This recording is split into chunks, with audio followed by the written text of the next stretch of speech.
Audio number 2। दफ्तर में एक पंडित जी अकाउंटेंट थे। उन्होंने अतिरिक्त सद्भाव दर्शाया और कहा कि पढ़ना शुरू करो। कौन पढ़ाए? अपनी समस्या बताई तो कहा सुबह शाम जब भी सुविधा हो घर पर आ जाया करो, 1 घंटा रोज पढ़ा दिया करेंगे। इस अवसर को वरदान की तरह समझा और अगले दिन से पढ़ने जाने लगा। समय से कुछ पहले ही उनके घर पहुंचना होता और खाली समय में उनके घर का कोई छोटा मोटा काम कर दिया करते। उनकी गृहिणी का स्नेह भी प्राप्त हुआ और वे भोजन के समय भी घर ही रहने के लिए कहती। अपने पुत्र की भांति रखने लगी और माँ की तरह भोजन बनाकर खिलाती, लाड़ दुलार करती। घर रहकर अध्ययन का क्रम तो चलता ही रहा। धीरे धीरे ऐसी स्थिति बन गई कि दफ्तर के लोगों ने एक स्वर से अधिकारियों को हमारे बारे में बताया, हमारी तरक्की ऊंचे पद पर करने के लिए कहा और अधिकारियों ने उनकी बात मानकर उस समय मिल रहे वेतन से 2 गुने अधिक वेतन वाले पद पर प्रमोशन कर दिया। अब सुविधा और दायित्व दोनों ही पूर्वापेक्षा अधिक थे। दायित्वों का निर्वाह अपनी पूरी योग्यता और मनोयोग से करने का व्रत यहां भी बराबर निभता रहा।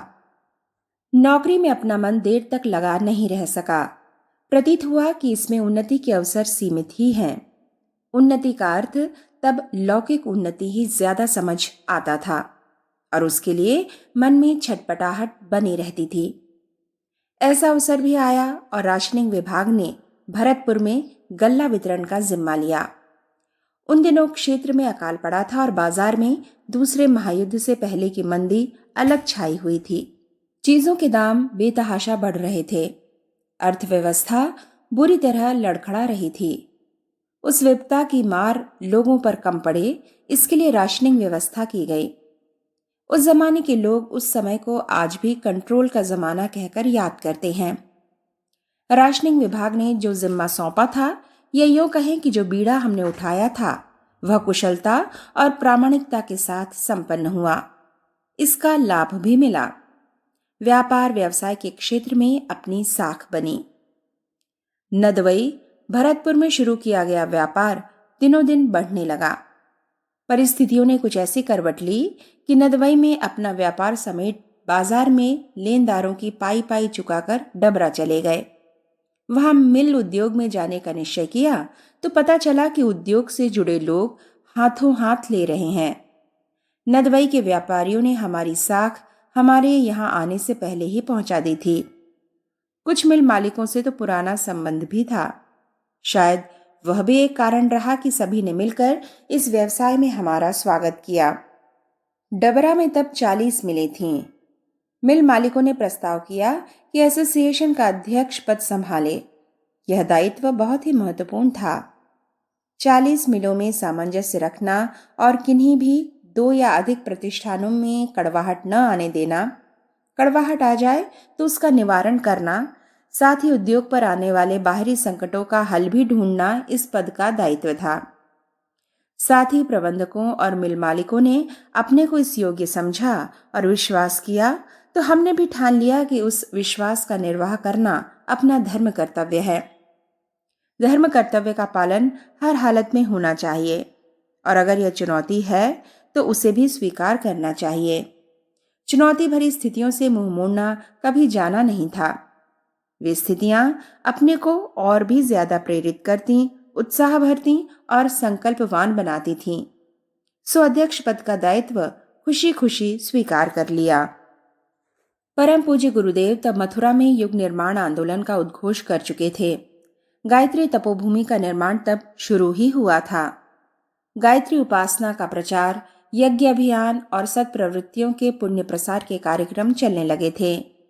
मिशन का तब युग निर्माण योजना नामकरण शायद नहीं हुआ था। पूज्य गुरुदेव तब विशुद्ध अध्यात्म पर ही ज्यादा जोर देते थे। मिशन के उस प्रकट प्रारंभिक दौर में गुरुदेव से संपर्क हुआ।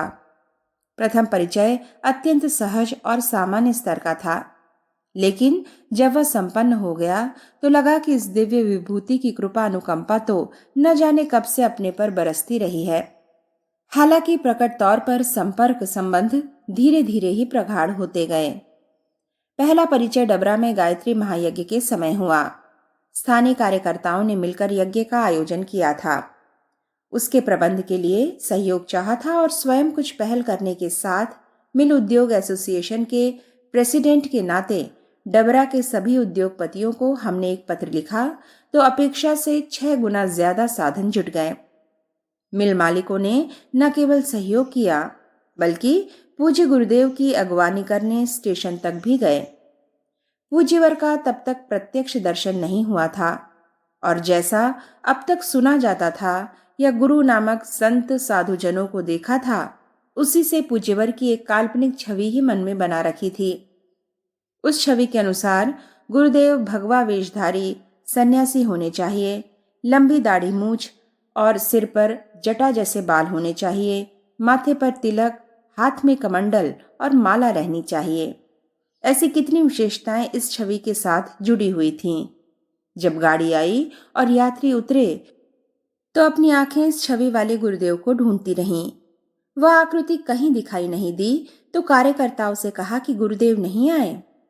कार्यकर्ताओं ने कहा कि गुरुदेव आ गए हैं, यह रहे। देखा, साधारण धोती कुर्ता पहने साधारण दर्जे के डिब्बे से उतर कर आए। साथ में थोड़ा सा सामान लिए खड़े भद्र पुरुष की ओर वे संकेत कर रहे हैं। यकायक विश्वास ही नहीं हुआ कि जिनके लिखे शब्द मन प्राण को तरंगित करते हैं वे पूज्य गुरुदेव यही होंगे। अखंड ज्योति और पूज्य गुरुदेव के साहित्य से तब कुछ ही समय पहले परिचय हुआ था और उसे पढ़कर लेखक की मेधा, साधना, चिंतन और सूक्ष्म दृष्टि ने भीतर तक झकझोर कर रख दिया था। लेखनी के उस धनी मनीषी के आगे साहित्य देखकर ही नतमस्तक हो जाना पड़ा था। गुरुदेव के संबंध में वह प्रभाव भी था और अब कार्यकर्ता जब बता रहे थे कि यह रहे गुरुदेव तो अभिभूत होने का एक और प्रसंग बन गया था। अब तक उन्हें महान लेखक के रूप में जाना था। सामने खड़े गुरुदेव को देखकर सादगी में छिपी उनकी महानता के दर्शन हुए। उनके प्रवचन सुनकर, वार्ताओं में भाग लेकर महसूस किया कि इस युग के महान विचारक को सुनने का अवसर मिल रहा था। यज्ञ कार्य संपन्न हो गया। गुरुदेव से प्रत्यक्ष परिचय भी थोड़ा प्रगाढ़ हुआ और उन्होंने कभी समय निकालकर मथुरा आने के लिए कहा। उनका आमंत्रण मन को आदेश की तरह बांध गया, लेकिन अब तक का अभ्यस्त स्वभाव बाधक भी हो रहा था। गुरुदेव के संबंध में सोचते, उनका स्मरण आते समय कई बार इस तरह के भाव भी आते कि धर्म आध्यात्म की उस दुनिया से वास्ता क्यों रखें जो अपना ऐश आराम का जीवन छोड़ने और सादगी का जीवन जीने के लिए प्रेरित करती हो। गुरुदेव की सादगी ने प्रभावित किया था जरूर, लेकिन उसे स्वयं भी अपनाया जाए ऐसी कोई इच्छा आकांक्षा नहीं थी। अखंड ज्योति तब नियमित रूप से पढ़ी जाने लगी थी। हर महीने उसकी आतुरता से प्रतीक्षा रहती और जब वह मिल जाती तो उसे आद्योपांत पढ़ लेने तक चैन नहीं आता था। अखंड ज्योति के अलावा उनकी लिखी पुस्तकें भी एक एक कर पढ़ लीं और पढ़ने से ज्यादा सुन लीं। उनकी प्रेरणाओं को आत्मसात करने लगे, अपने व्यवहार में उतारने की चेष्टा करने लगे। इस प्रकार पूज्य गुरुदेव की प्रेरणाओं से संस्कारित होने का क्रम चल पड़ा। समय निकालकर एक दिन मथुरा गए। घिया मंडी स्थित पूज्य गुरुदेव के निवास अखंड ज्योति कार्यालय पहुंचे तो वंदनीय माताजी से भेंट हुई। माताजी से यह प्रथम परिचय था। गुरुदेव तब थे तो मथुरा में ही, पर कार्यालय में नहीं थे। अतः वंदनीय माताजी से ही बातचीत करने लगे। माताजी ने बातचीत में कुशल क्षेम ही पूछा और उसके तुरंत बाद भोजन का प्रबंध करने रसोई में चली गईं। अपने हाथ से भोजन तैयार किया और जैसे माँ सामने बैठकर बच्चे को भोजन कराती है उसी प्रकार स्नेह से भोजन कराने लगीं। यह वृत्तांत कहने लिखने में जितना आसान है, अनुभव करने में उतना ही गूढ़ भी है। हमने तो कभी जाना भी नहीं था कि माँ का प्यार कैसा होता है। बचपन में अपनी उम्र के बच्चों से ही सुना जाता था कि माँ ऐसे लाड़ लड़ाती है और माँ वैसे दुलार करती है। सुन सुनकर उन बच्चों के भाग्य से ईर्ष्या होती थी और अपने आप से ग्लानि भी। ऐसे कई प्रसंग आंखों के सामने से चलचित्र की भांति घूम गए जब अपने को मां का अभाव खला था और उस खलने को एकांत में जाकर रो रो कर हल्का किया था। उन सारे प्रसंगों में हुई पीड़ा को माताजी के प्रथम संपर्क ने जैसे धो पोंछ दिया और लगा कि कौन कहता है कि अपनी मां नहीं है। मां ये सामने बैठी तो है। जन्म के बाद से तब तक अनुभव होती रही मां की कमी कुछ ही पलों में समाप्त हो गई और तरसते पुत्र को मां का स्नेह वात्सल्य मिला। मजे की बात यह है कि कुछ देर बाद गुरुदेव आ गए। तब उन्होंने माताजी को हमारे बारे में बताया। इससे पहले हम अपना सामान्य परिचय, नाम, गांव आदि ही बता पाए थे। गुरुदेव ने बातचीत के दौरान बताया कि वे सहस्त्र कुंडीय गायत्री महायज्ञ करने जा रहे हैं। महायज्ञ गायत्री तपोभूमि के क्षेत्र में होना है और उस अवसर पर तुम्हें भी आना है। गुरुदेव ने अब तक बुद्धि चेतना को प्रभावित किया था। कुछ देर पहले माताजी के स्नेह ममत्व ने अपनी भाव श्रद्धा को भी समर्पित करा लिया। गुरुदेव ने सहस्त्र कुंडीय यज्ञ में समय से पहले आने के लिए कहा तो ना करने का कोई प्रश्न ही नहीं था। समय से पूर्व ही मथुरा पहुंच गए और निवेदन किया कि काम बताया जाए। गायत्री महायज्ञ अति विशाल था। बताया गया था कि इसमें लाखों लोगों को निमंत्रण दिए गए हैं। सब नहीं आए तो भी 5 लाख लोगों का आना निश्चित है। इतने बड़े आयोजन में स्वयं सेवकों की एक पूरी फौज चाहिए। पता नहीं संबंध में क्या तैयारी हुई है, लेकिन स्वयं भी उस फौज का एक सदस्य होना चाहिए। यह सोचकर अपने आप को प्रस्तुत कर दिया। पूज्य गुरुदेव ने कहा, तुम आयोजन का हिसाब किताब देखना, जिसे जहां खर्च की जरूरत पड़े उसकी पूर्ति करना और जहां से जो सहयोग प्राप्त हो उसे संभालना। हिसाब लगाकर देखा, महायज्ञ में 5 लाख लोग आएंगे। ये लोग 4 दिन रहेंगे।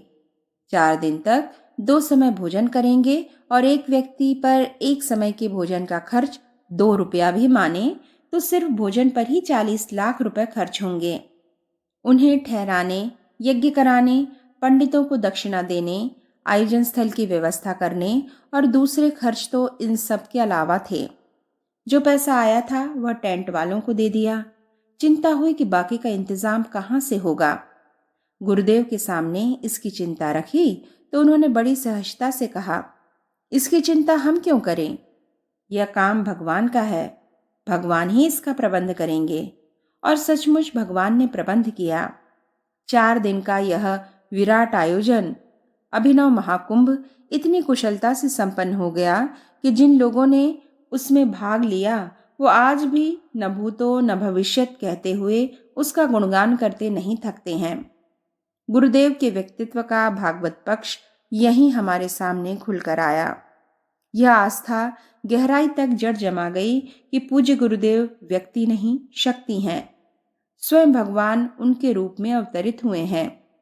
एक समय में जो राम थे और एक युग में जो कृष्ण थे, वही भगवान समन्वित रूप से उनके कलेवर में प्रकट हुए हैं। अपनी मान्यताओं में यह चौथा मोड़ था।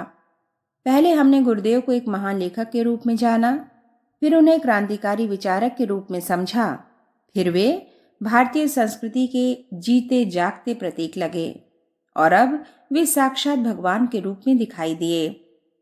पूज्य गुरुदेव का भाष्य किया हुआ आर्ष साहित्य तब तक प्रकाशित हो चुका था।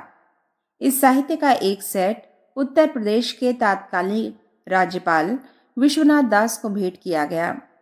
राज्यपाल महोदय गायत्री तपोभूमि आए हुए थे और उनकी आवभगत में हम भी लगे हुए थे। तपोभूमि और उनके संस्थापक अधिष्ठाता पूज्य गुरुदेव से वे बहुत प्रभावित हुए।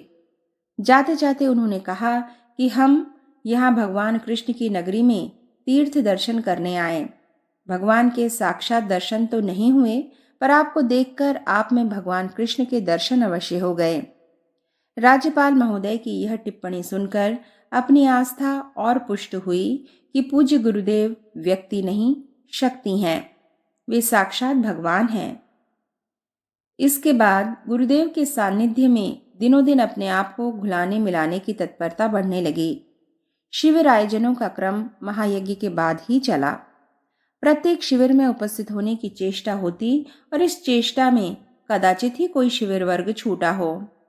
जातीय सम्मेलन, नवरात्रि साधना, पंचकोशी साधना, शिक्षा सम्मेलन, स्वास्थ्य, आयुर्वेद, प्राकृतिक चिकित्सा, योग, सूर्य चिकित्सा, संस्कार शिविर, गीता शिविर, रामायण शिविर, भागवत सत्र आदि कितने ही वर्गों की शिविर श्रृंखला चली और प्रत्येक वर्ग में सम्मिलित रहने का अपना क्रम भी बना रहा। पूज्य गुरुदेव के साधना कक्ष में जल रहे अखंड दीपक से प्रभावित होकर हमने भी अपने घर में अखंड दीपक की स्थापना की थी। अज्ञातवास से लौटने के बाद गुरुदेव ने हमें जब गायत्री तपोभूमि आने का आदेश दिया तो उसकी तैयारी में वह अखंड दीपक भी गुरुदेव ने अपने कक्ष में स्थानांतरित कर लिया। शिष्य की चेतना जिस प्रकार गुरु की चेतना से तदाकार होनी चाहिए, उसी के प्रतीक रूप में उस दीपक की ज्योति गुरुदेव के साधना कक्ष में जलने वाली ज्योति में समा गई। स्वतंत्र रूप से दीपक कोई 10 वर्ष तक प्रज्वलित रहा था।